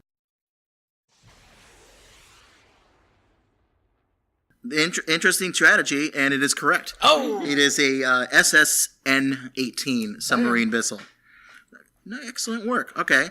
Victoria, Super Fortress. Super Fortress. She's really thinking. Tick-tock. I'm looking at their faces, which are both incredibly suspicious. I'm going to go to the moment. Daisy ad. 10, 9, 8, I'm gonna hope that's military. 6.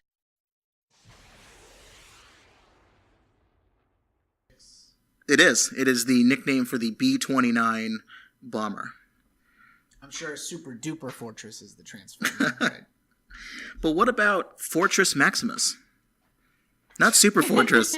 Fortress Maximus. Now, we just learned that there's an option of both. Is there also an option for none of the above? That would be cruel. Sounds like something you would make up. That's what I call my apartment. But no, Fortress Maximus is a transformer. Really? Mm-hmm.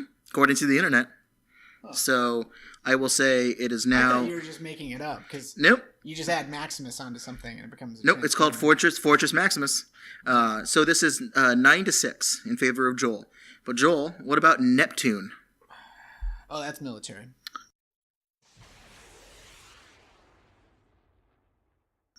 It is. It is the P-2 bomber. Okay. What about Backfire? That's transformer. Well, I don't know why Joel keeps getting all the trick questions, but it is both the Tu-22M bomber system and a transformer.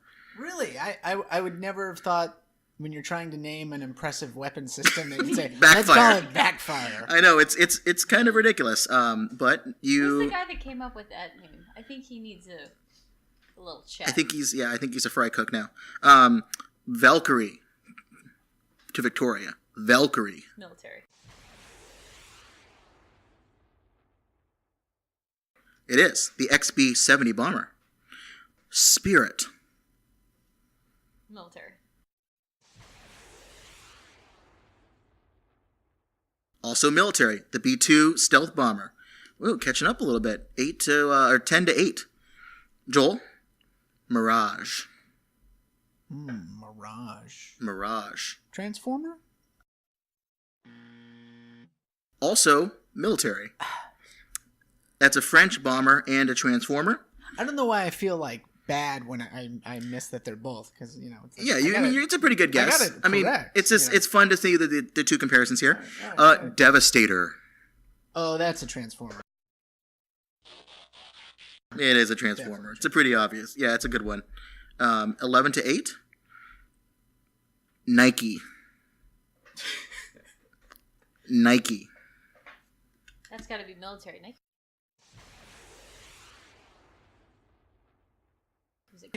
Can't you just visualize the Nike robot transformer? Just blow it up. It is. It's a ground-to-air nuclear missile that is used to blow up planes. What about Genie? As in, I dream of? Like Larry Hagelin himself, but Larry Hagelin is not an option. What are the options are transformer or military system? I also think this is an important time to point out that Tim admitted he hadn't seen I Dream of Jeannie, and our friendship almost ended at that moment. But I'm gonna say Genie is military. It is. It's the air-to-air nuclear missile system that's also used to blow up planes. Basically the one that's described, the real-life Bloodhound missile system. So now we have 11-10. It's pretty close. It's a tight race. We only have 3 left here. Joel? Yep. Thunderwing. Transformer. Correct. Nighthawk. Military.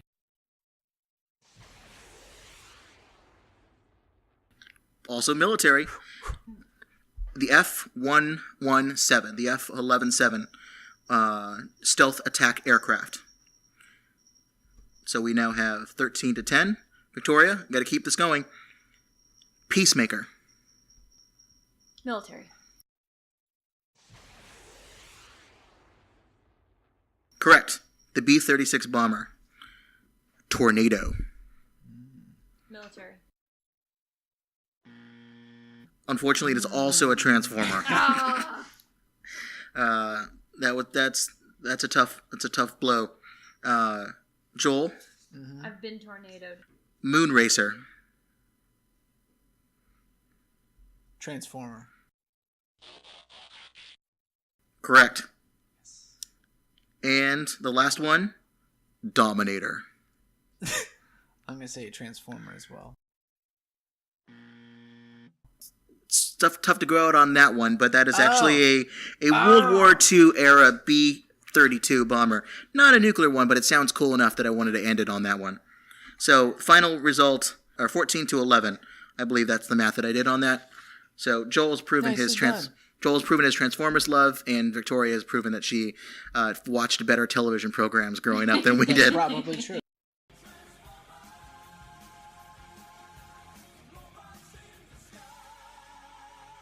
So we are running a little bit over, so I'm going to try to rush through the last 2 points, which are mostly technical.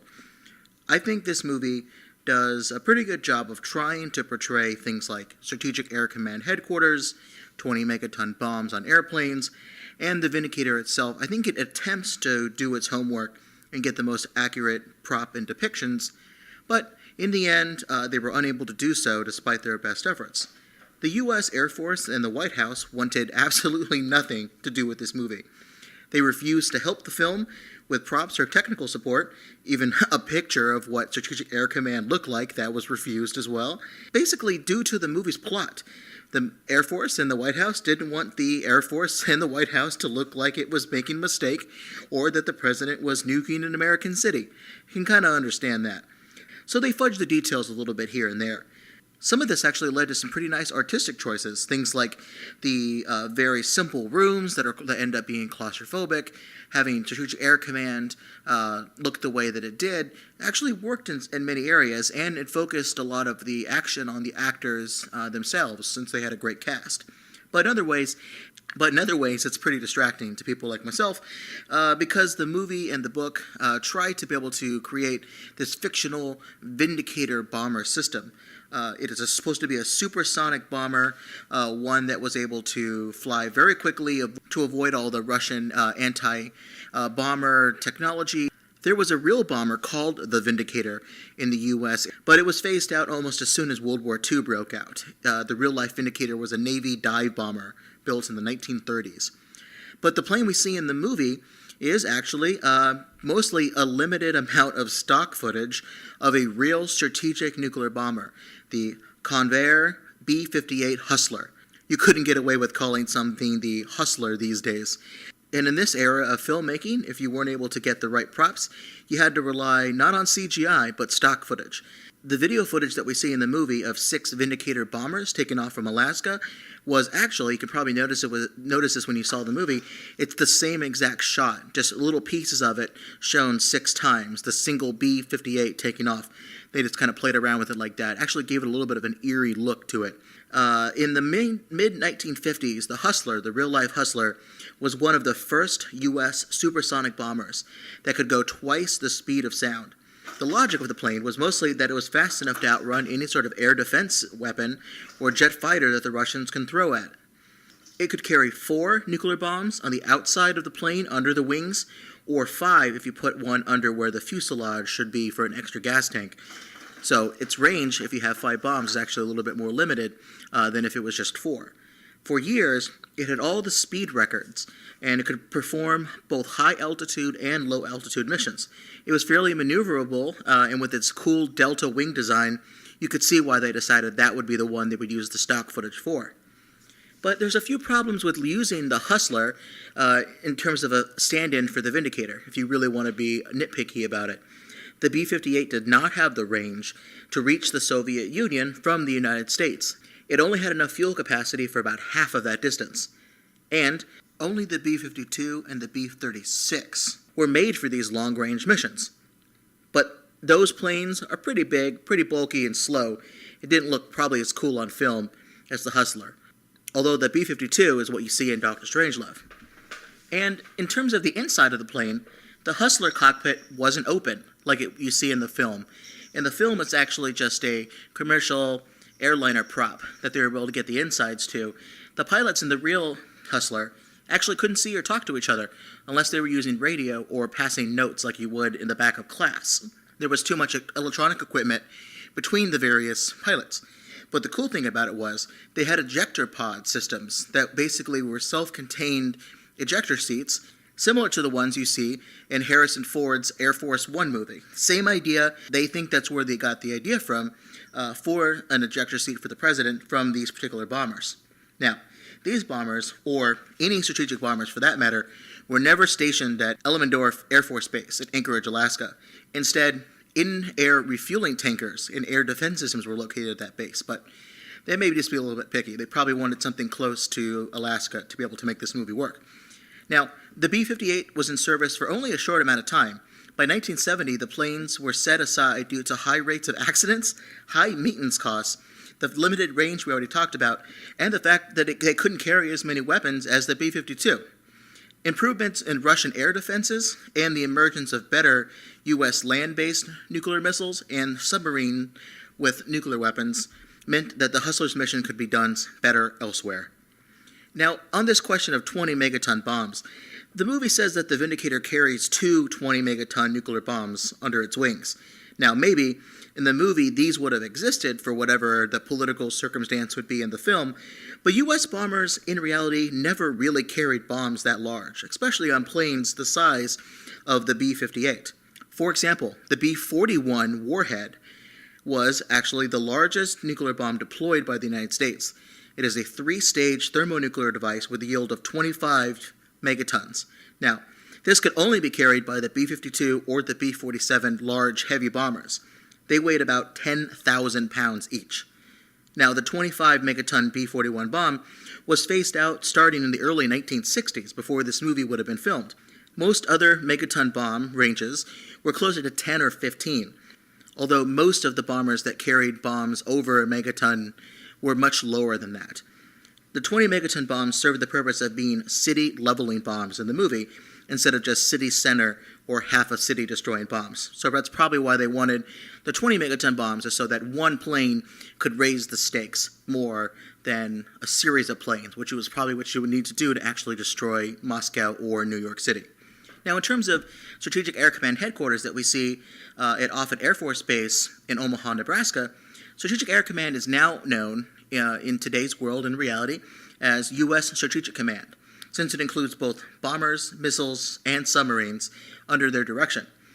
Also, the 55th Wing of the U.S. Air Combat Command is also based there, where they provide strategic command with intelligence and undergo surveillance missions.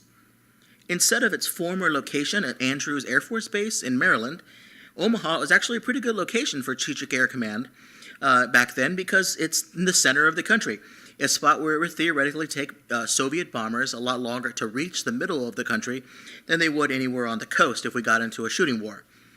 And one other small fact, the Enola Gay and the Boxcar, 2 of the B-29 bombers that dropped nuclear weapons on Japan, were actually constructed at that Air Force Base in Omaha. This was also the inspiration for the base we see in Dr. Strangelove, where the rogue commander Jack D. Ripper directs the U.S. bombers to blow up Russia, though they call that Burpelson in that movie. But in terms of the visuals, even though they weren't able to get a picture of Strategic Air Command, that's not too far off. Even though the U.S. Air Force didn't help them, they do a pretty good job with things like the War Room video screen looking pretty close to what it looks like in real life. And we'll include a picture in the show notes so you can see exactly what that looks like. But one small fact here, the War Room video screen was actually hand-drawn art to simply drew what they wanted those triangles and squares to look like, and it was projected either from the front or from the back onto the screen. And a few other little technical issues that you can see in the film. Even though this movie was supposed to come out in 1964, it was meant to take place in 1967. So I guess it assumed in those 3 years that a great deal of technology advanced forward that actually never came to pass in our world. This list includes live satellite imagery, crazy advanced decoys that can just make it look like hundreds of targets all of a sudden appear, and fighter jets that can travel the length of the United States, apparently, in 5 minutes. Some of those things are a little bit crazy, but they probably fit well to make the plot of the movie work. Now, finally, the last point I think would be kind of interesting to talk about, since this is different than some of the other films that we've seen, is the air-to-air missiles, the Bloodhounds that we hear. Each plane has about 2 of those on the Vindicator. Now, I want to mention that while these names are different, U.S. war plans from the 50s to the late 80s contemplated the widespread use of thousands of air defense weapons on the ground and in the air, using nuclear weapons to knock incoming Soviet bombers out of the sky. And according to one estimate, as much as 1/5 of the U.S. nuclear arsenal in 1961 were devoted to these air defense missions. If you can picture that in your head, it sounds a little bit crazy. Incoming planes, probably flying over Canada, are going to be shot down by nuclear weapons from either the ground or from the sky. So you have to then imagine what's worse, having radioactive material rain down on you from above, or having your city itself hit with a bomb from the other side. Now, I'll link to a report by the National Security Archive, a great source of previously classified documents and FOIA requests located at GW, where I work, where they go into some great detail about what those air-to-air missiles look like. But I'll give a couple of examples of the things that they cite. There were 3,100 air-to-air rockets called Genies, each with 2-kiloton nuclear warheads on Air Force interceptor aircraft stationed at 31 bases in 20 states, starting in 1957. There were 1,900 Falcon-guided air-to-air missiles, each with 0.5 kiloton nuclear warheads. And finally, 2,500 Army Nike/Hercules surface-to-air missiles at 123 launch sites around 26 cities and 10 Air Force bases in 25 states. That's a lot of numbers thrown at you, but the picture is that we had this wide network of air-to-air and ground-to-air nuclear weapons that were specifically targeted to destroy incoming bombers. They figured one bomb can take out a couple different planes. That's certainly efficiency. Surprisingly, the U.S. government and the public, even the anti-nuclear war movement at the time, didn't put much of a fight up when these systems were deployed. One fun story about this history is that 5 Air Force officers in 1957 were volunteered by their commanders to stand under a test detonation of the Genie nuclear rocket, also codenamed Ding Dong. Man, they love the name these things fun. This test was to show the public and the military that standing underneath the weapon would be just fine as long as the weapon detonated 18,000 feet up in the air. So I'll link to that story. It's pretty crazy. These types of weapons certainly existed, but the important thing in terms of this movie, they never existed on bombers.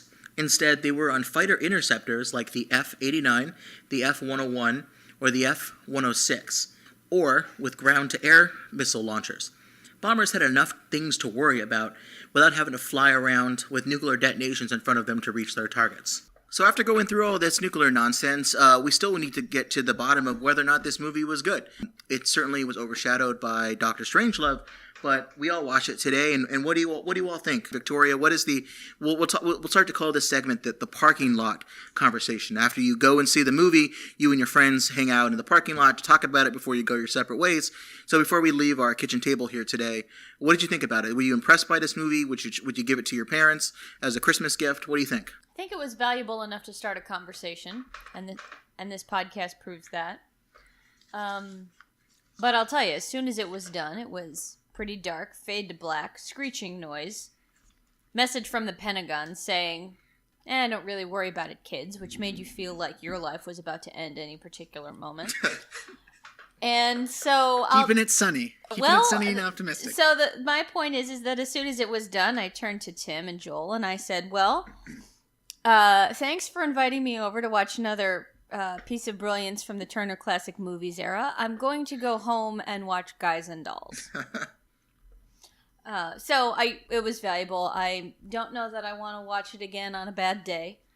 But it was certainly thought-provoking, and I assume that was its aim. Joel?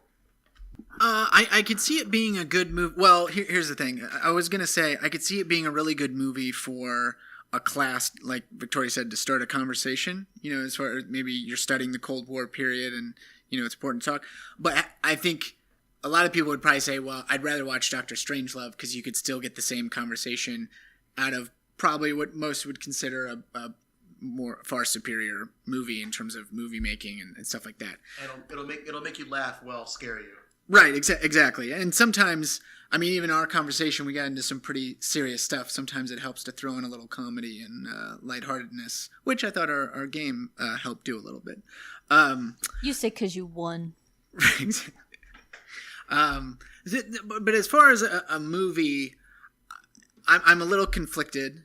On one hand, I think Fonda and a couple other folks like Bogan, the character Bogan, as played by Frank Overton, I thought they did a good job in individual performances, but I thought there was just some really either bad decisions made or just awkward execution of a lot of the character development, which along the way kind of took me out of the movie and out of the very serious topics and just had me, you know that moment when you're watching a movie, you're in that world, and then all of a sudden they do something weird in terms of movie making where you kind of get zapped out of it, and then you're like, wait, I'm in the theater, I'm in the seat, and wait, what's going on?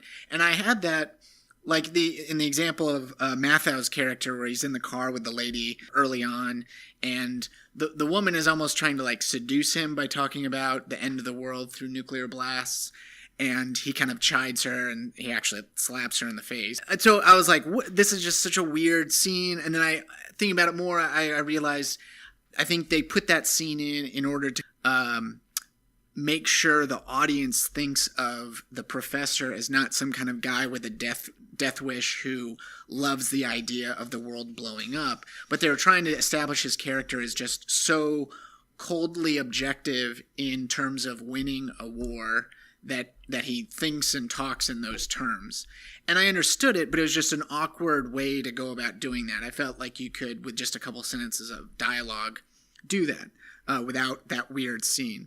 I want to say I enjoyed the movie, and I think you can enjoy it for the themes that it tosses up for conversation, but I think there are a lot of moments along the way where you're thrown for a loop. Like the whole Matador dream scene, you can kind of rationalize, I think, there are references to making a spectacle out of violence or a spectacle out of nuclear war and how close we could be to annihilation. So I think there are references, to the spectacle of nuclear war and millions of people dying.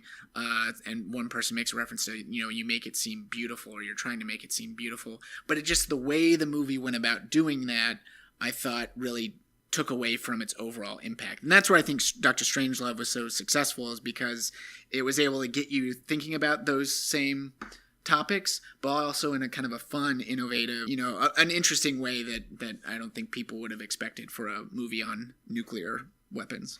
Yeah, and I don't really have a lot more to add on that.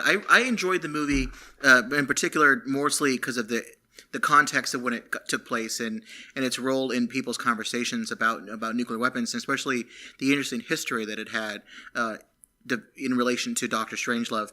But the acting and the way the sets really make people feel very confined, very claustrophobic, isolated from each other, does a great job to kind of make this movie, for at least when I watch it the first, second, and third times, it left an impact on me.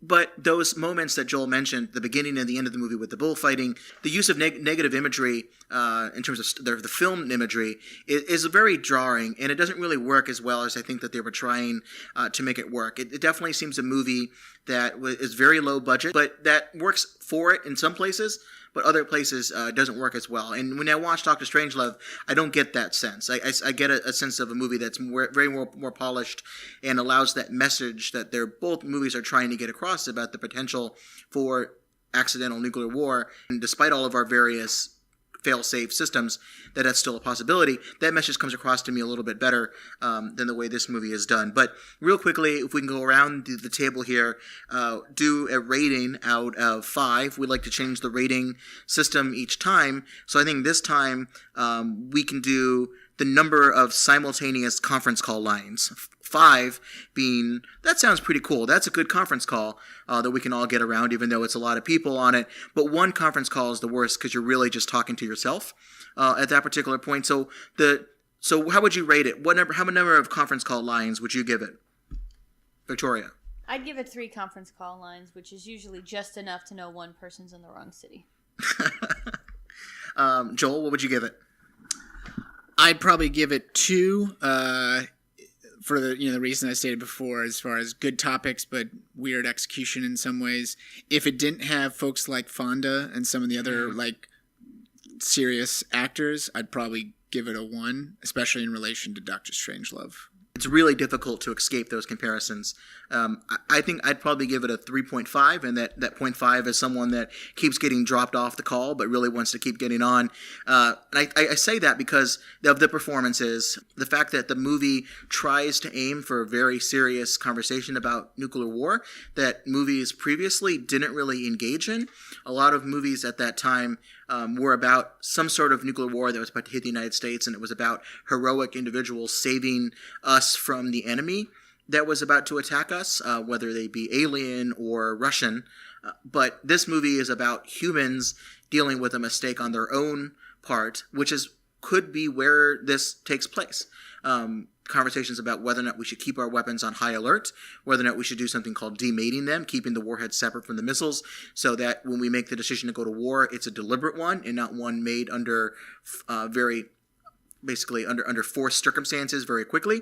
I think those are conversations that the movie does well and pushes that in people's minds. And I'm glad that in terms of a public service message to get people thinking about this, I think it earns a 3.5 conference call lines for me. And I don't think we really need to go through our usual segment of nuclear most offensive, because we've already kind of talked about what's most offensive to people.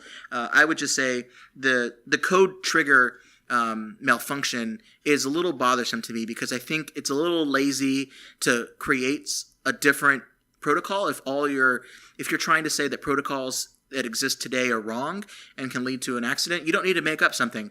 And I think Dr. Strangelove does a good job of that, of saying you have all these systems in place. It's still a human-run system. And we're not talking war games where the computers literally control everything.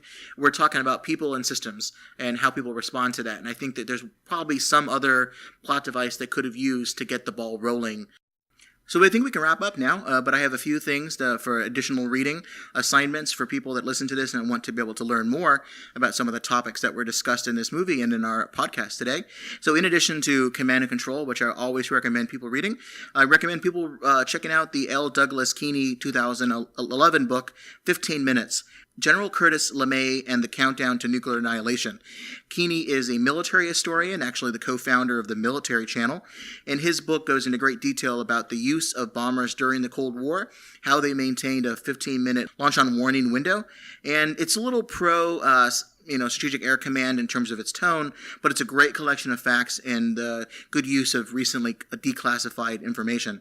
And also, I recommend a little plug for the place I work at. George Washington University has this thing, a center called the National Security Archive that does a lot of freedom of information requests to get classified information out in the public. And they have great reports, which we'll link to in our show notes, on everything, but specifically about those air-to-air nuclear missiles and airborne alerts that we talked about in the podcast today. So go check that out, actual documents from the time, how people discuss this at the highest level, and you can get a really good sense of where we were at the time that this movie came out.